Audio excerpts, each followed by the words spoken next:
नमस्कार। चलिए आज जावा सीखने के अपने सफर का पहला कदम उठाते हैं। हम देखेंगे कि कैसे इसके मुश्किल लगने वाले सेटअप और कॉन्सेप्ट्स को एकदम आसान तरीके से समझा जा सकता है। तो चलिए सीधे मुद्दे पर आते हैं और शुरुआत करते हैं एक बहुत ही फंडामेंटल सवाल से। एक ऐसा सवाल जो सच पूछिए तो पूरी प्रोग्रामिंग की जड़ है। देखिए, हम और आप तो शब्दों, वाक्यों और भावनाओं के साथ बात करते हैं, है ना?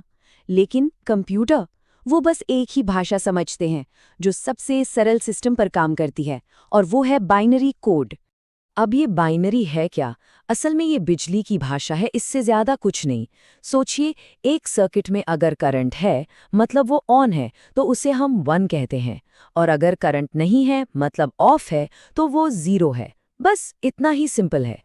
और ये कितना शानदार है कि कैसे हमारे रोजमर्रा के नंबर्स जैसे 0, 1, 3, 4 भी कंप्यूटर के लिए इन्हीं ऑन ऑफ सिग्नल्स यानी 0s और 1s में बदल जाते हैं ताकि वो उन्हें समझ सकें। पर जरा सोचिए, सिर्फ 0 और 1 में लंबे लंबे मुश्किल इंस्ट्रक्शंस लिखना, ये तो हम इंसानों के लिए लगभग नामुमकिन हो जाएगा, है ना? और बस इसी मुश्किल का हल है जावा जैसी हाई लेवल लैंग्वेजेस और साथ में एक स्पेशल ट्रांसलेटर जिसे हम कहते हैं कंपाइलर। तो चलिए अब अपने पहले जरूरी आइडिया की तरफ बढ़ते हैं। देखिए, कोड की एक लाइन भी लिखने से पहले एक प्लान बनाना बहुत बहुत जरूरी होता है। ये जो फ्लोचार्ट है ना, ये हमारे प्रोग्राम के लॉजिक का एक विजुअल नक्शा है।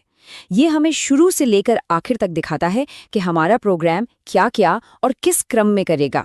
और सूडो कोड भी बिल्कुल वही काम करता है जो फ्लो चार्ट करता है। फर्क सिर्फ इतना है कि ये डायग्राम की जगह प्रोग्राम के स्टेप्स को बताने के लिए एकदम सरल स्ट्रक्चर्ड इंग्लिश का इस्तेमाल करता है।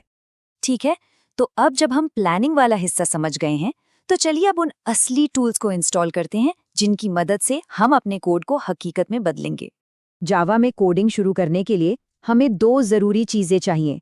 पहली है जावा डेवलपमेंट किट, जिसे जेडीके कहते हैं, और दूसरी है एक कोड एडिटर जहां हम अपना कोड लिखेंगे, जैसे कि विजुअल स्टूडियो कोड। और अच्छी बात यह है कि माइक्रोसॉफ्ट ने हमारे लिए ये काम बहुत ही आसान कर दिया है। उन्होंने विंडोज़ और मैक दोनों के लिए एक कोडिंग पैक फॉर जावा बनाया है जो जेडीके और ज़रूरी एक्सटेंशंस को एक ही पैकेज में दे देता है। बस इन 4 आसान से स्टेप्स को फॉलो करना है और हमारा पूरा डेवलपमेंट एनवायरनमेंट सेटअप हो जाएगा। इसके बाद हम अपना पहला जावा प्रोग्राम लिखने के लिए बिल्कुल तैयार होंगे। तो अब जब हमारे टूल्स इंस्टॉल हो गए हैं, तो चलिए अब उस राज से पर्दा उठाते हैं जो जावा को इतना पावरफुल और यूनिक बनाता है। बाकी कई लैंग्वेजेस के मुकाबले जावा का कोड बनने से लेकर चलने तक 2 स्टेप्स की एक प्रोसेस से गुजरता है। चलिए इसे समझते हैं।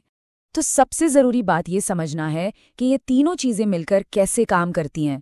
जेडीके यानी डेवलपमेंट किट कोड लिखने के लिए है, और जेआरई यानी रन टाइम एनवायरनमेंट, और जेवीएम यानी वर्चुअल मशीन उस कोड को चलाने के लिए हैं। सब कुछ शुरू होता है हमारे सोर्स कोड से। ये एक सिंपल टेक्स्ट फाइल होती है जिसका एक्सटेंशन होता है .java। फिर कंपाइलर हमारे जावा कोड को एक .class फाइल में बदल देता है जिसमें होता है बाइट कोड, और यही बाइट कोड जावा की असली ताकत है, क्योंकि ये किसी खास ऑपरेटिंग सिस्टम जैसे विंडोज़ या मैक के लिए नहीं होता, ये होता है जेवीएम के लिए। और आखिर में आता है जेवीएम, जो एक फाइनल ट्रांसलेटर की तरह काम करता है। वो इस यूनिवर्सल बाइट कोड को उस मशीन की अपनी भाषा यानी बाइनरी कोड में बदल देता है जिस पर वो चल रहा है। यही 2 स्टेप वाली प्रोसेस जावा के मशहूर नारे को जन्म देती है, राइट वंस रन एनीवेयर। मतलब एक ही .class फाइल को किसी भी डिवाइस पर चलाया जा सकता है, बस शर्त यह है कि उस पर जेआरई इंस्टॉल हो। ये जावा की पोर्टेबिलिटी है जो इसे दूसरों से अलग बनाती है। चलिए अब तक हमने जो कुछ भी सीखा है उसे एक फाइनल चेकलिस्ट में समेट लेते हैं। ये वो जरूरी कॉन्सेप्ट्स हैं जो किसी भी नए डेवलपर को पता ही होने चाहिए।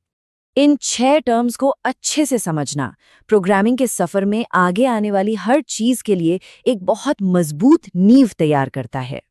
तो इसी के साथ हमारा ये इंट्रोडक्शन पूरा होता है और ये अपने पीछे एक सवाल छोड़ जाता है। अब जब नींव रखी जा चुकी है और हमारे टूल्स भी तैयार हैं, तो हम इन सबसे पहली चीज क्या बनाने वाले हैं?